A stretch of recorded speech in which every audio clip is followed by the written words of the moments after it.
Hello and welcome back, guys. In case you're new here, I'm Amadeus. I'm renovating this 13th century chateau on my own here in the southwest of France, and I've been doing exactly that for almost a year now.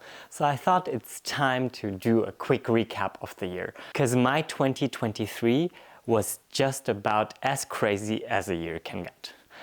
I fell in love, I filed for divorce, I moved to a different country, I renovated the house, which I've never done before. I had to go back and forth between Germany and France. I had lots of dance projects that I still was part of that I had to keep on doing because there was a lot of money involved in them, because it's my main source of income as of right now.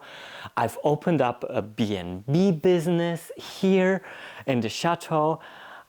It's just been quite the ride. Hopefully I'll manage to keep this video under 20 minutes to show you what I've done so far and what has happened this year. This is my year 2023 in a short version for you.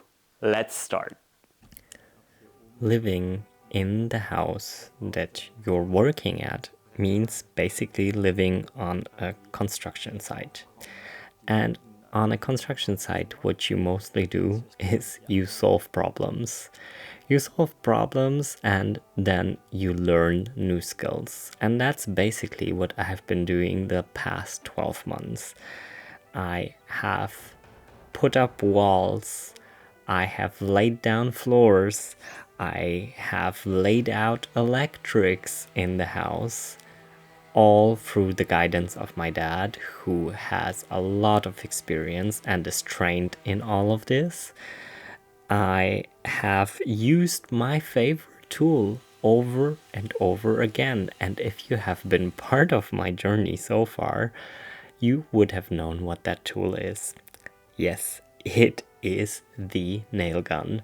The nail gun is absolutely one of my most favorite tools and most used tools when putting up a lot of wooden elements on the walls. But what I would have wished was a bit different was the plumbing. It was my greatest challenge so far, wrapping my head around pipes and wastewater and fresh water did require a lot of thinking, preparing, and learning a whole set of new skills that I had not touched upon before. In the end, I managed to create 2 new bathrooms where there were none before. In about 7 months' time, I would say that's not so bad for learning on the go, but it has been quite the journey. With a lot of failure, with a lot of ups and downs, and a lot of nightmares. I can promise you that I've had nightmares of the house being underwater for months without end. But I got everything to work, and everything's ready to go and has been in use for the last few months.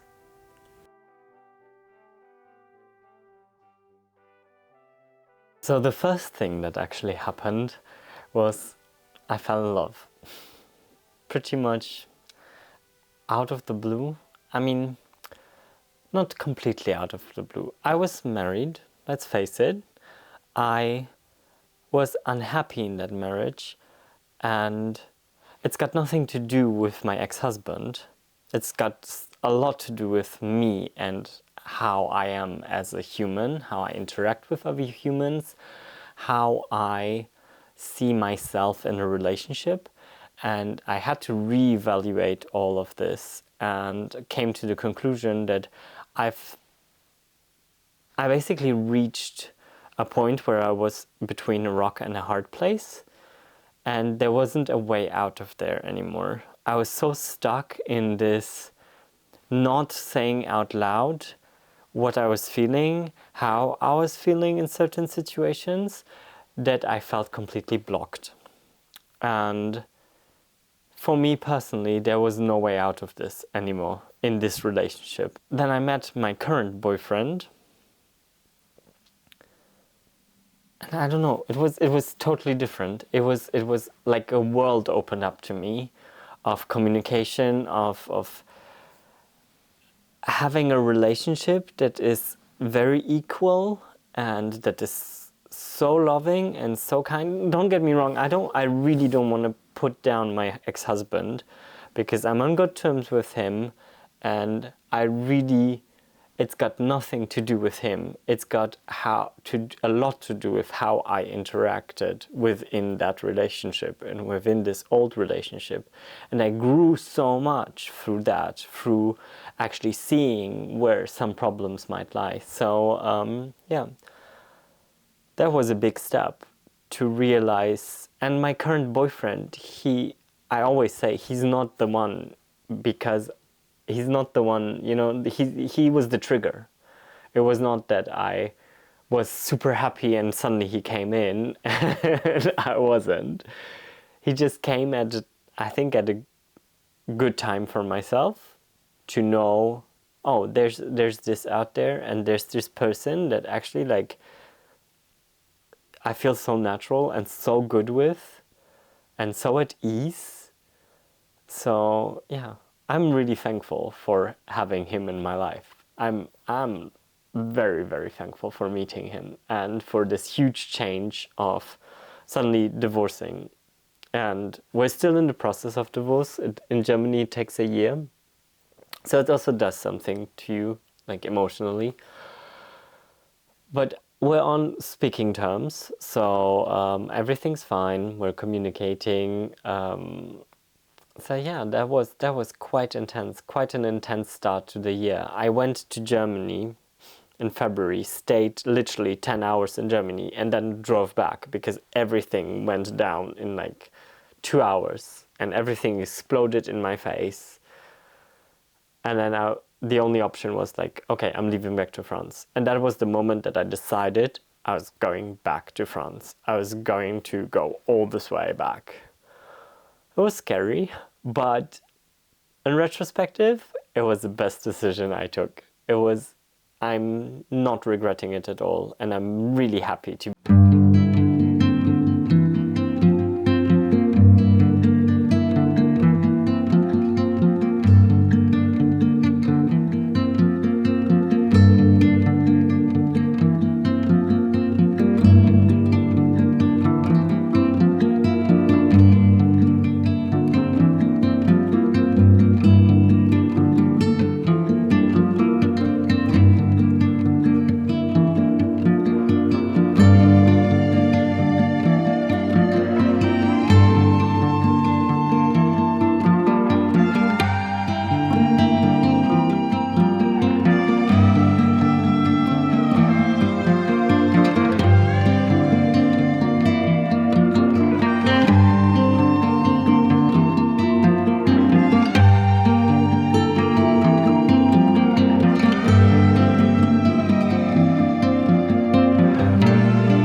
Topic of death, because my boyfriend's mother sadly passed away in the first half of the year. It was a bit after Easter, and she was already in treatment. She had cancer, And we knew it was it was coming to an end. But still, I think like this was a really trying time. And I'm not saying this, I don't want to devalue that. I think it was a very, very, very trying time for my boyfriend, and it still is. But also as a partner, it's you're in a relationship and you're with this person for 4 months and they lose their parent, and what can you do? You can only be physically there, but it's not like you can do something. I was cooking. I was trying to like have the surroundings set for him, so he knew that he could be at ease. At least I hope he did.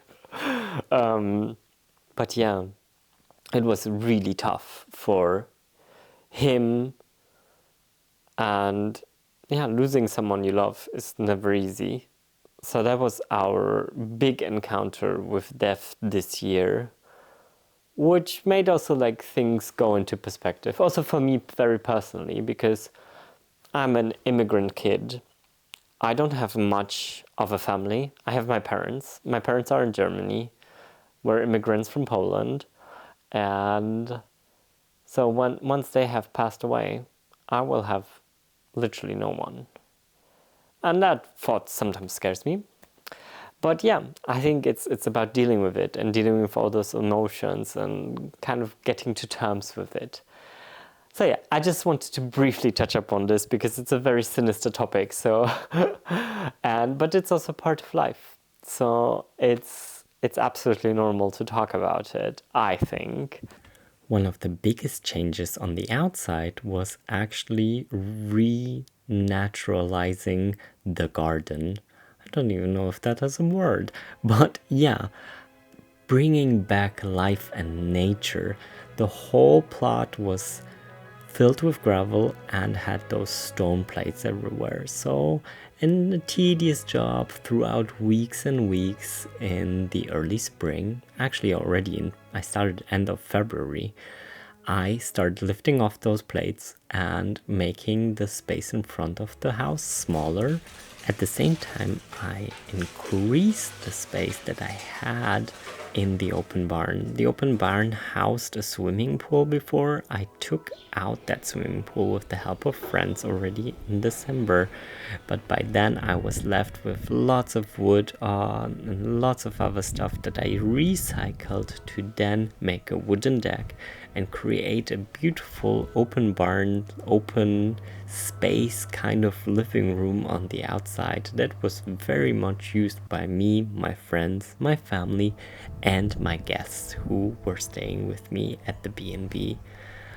I have to say, I love this outside space, and I will invest more and more money and time in developing this outside space. This will also be my future yoga terrace.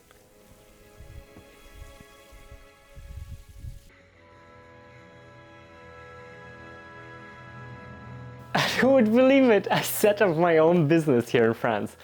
I did all the paperwork myself. I did everything that needed to come together for it.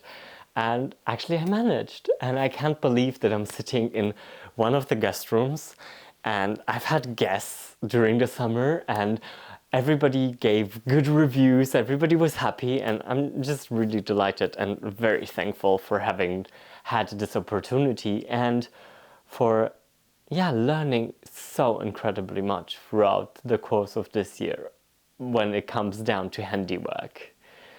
And also dealing with stress and dealing with situations, and also allowing myself to set boundaries for myself as well, and to know, okay, this is as much as I can do and I can't do more.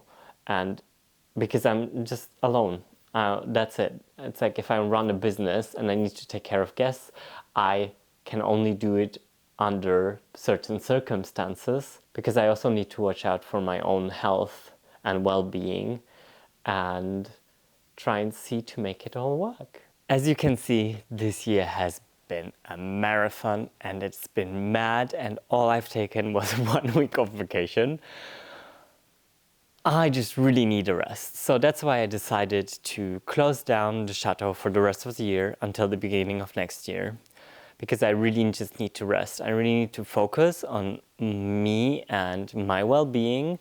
And I'm gonna reopen early spring, and then I'll be hosting guests again all throughout summer. There's more retreats coming up. So check out my website, www.ledemichateau.com. You'll find it in the description box below, because there's 2 yoga retreats happening. One of them isn't on the website yet.